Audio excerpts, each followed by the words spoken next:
Hi there, in this video we are looking at how you can get professional sounding clean, crisp audio for your live stream, podcast and, well, YouTube studio. With this thing here, the Ultravoice UV1. This here is the Sennheiser MKE600, the microphone that you've been hearing throughout this video so far. But we've used my old studio preamp for this microphone. Now we have it hooked up to the Ultravoice UV1 and we have everything on bypass at the moment. So let's go ahead and unbypass the compression and everything to see what it sounds like. And I will press the button right now. So now we have everything unbypassed. We have a tiny bit of compression. We've also added some tiny boost to the high ends and the low ends just to give this microphone a bit more, I don't know, sparkle and a bit more life. And I'm just doing this on the fly here, reaching over on the knobs to see what it sounds like. So yeah, this is what you can expect with this with a microphone like this if you run it through the Ultravoice UV1. So now back to the main video. The Ultravoice is a studio mic preamp with built-in effects, and you'd be amazed by how much a good preamp alone can actually improve your audio. On top of this, we have the most common effects for voice processing built into this unit. This will allow you to send real-time processed audio straight into your camera to eliminate any types of sync issues usually caused by latency if you're using software-based processing like plugins. There's also a built-in USB interface that lets you record directly on your computer. But for live streaming, I prefer to run the signal from the Ultravoice straight into my camera to avoid any potential sync issues. This way I know the video and the audio is going to be synced up perfectly before they even get to the capture card. And to make this happen, I'm using a cable that looks like this. There's an XLR in one end and the other end has a TRS 3.5mm plug. And this goes into the Ultravoice and this one straight into my camera. Now, in this video, I also wanted to give you guys a couple of examples of different types of microphone, from condenser microphones to dynamic microphones, shotgun microphones, just to give you guys a better idea of what this thing can do for the type of microphone that you might be using right now, or if you're planning on getting a new microphone and all that fun stuff. Right now you're listening to my Sennheiser MKE600 and I will do no further post-treatment to this audio except for some gentle normalization just to make sure that the levels between the different microphones and everything will be somewhat close. Now, let's take a closer look at the layout and all the features on the Ultravoice. I'm not gonna dive super deep into how everything works. I'm just gonna stick with a brief explanation of every feature. If you wanna know more about these features and get more of an in-depth guide, I would be happy to make such a video if there's enough interest, obviously. Well, let's start with a walkthrough. First, on this end, we have the mic input and the preamp. The preamp has a low cut switch, so you can get rid of any rumbling noise frequencies if that's occurring. And this preamp can also supply your microphone with phantom power if you're using a condenser microphone or something like this. So in a sense, just the preamp alone will obviously be a great advantage to have if you're using something like a DSLR or a mirrorless camera and you want to be able to use more professional XLR microphones in your studio. Next up, we have the compressor, and a compressor is going to make your voice sound more balanced and more professional. It's kind of that secret sauce that you hear on radio and on podcasts and all that stuff. And this one is going to be very, very easy for you to use. We have a drive for the amount of compression you're applying to the signal and the density knob for how long the compressor will kind of grab on and hold the signal before releasing it back to normal again. Next up, we have the De-Esser, and this one is used to reduce sibilants and those sharp S sounds in your speech if needed. The enhancer is kind of a simple type of EQ in some ways. You've got one knob to add a bit more richness and bass to the signal, and the other one will do kind of the same but for higher frequencies. So if you want to be able to boost the bass and add a bit more clarity, a bit more sparkle to the voice, or maybe cut away some muddiness from a microphone, you can use the enhancer to kind of tweak the sound a bit. Next up, we have the expander gate. Now, the expander gate feature can be a very useful tool if there's any low background noise in your studio, or if there's traffic or something outside of your studio. It can cut out things like fan noise from a key light or maybe from a computer and that sort of stuff. So essentially, the gate won't let any sound through if it's lower than your speech if you set your threshold level correctly.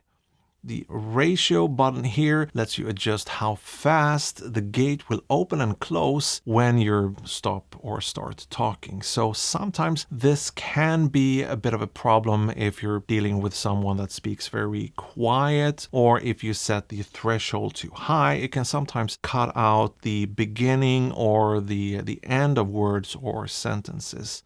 But in the right type of environment, it can be a very useful tool.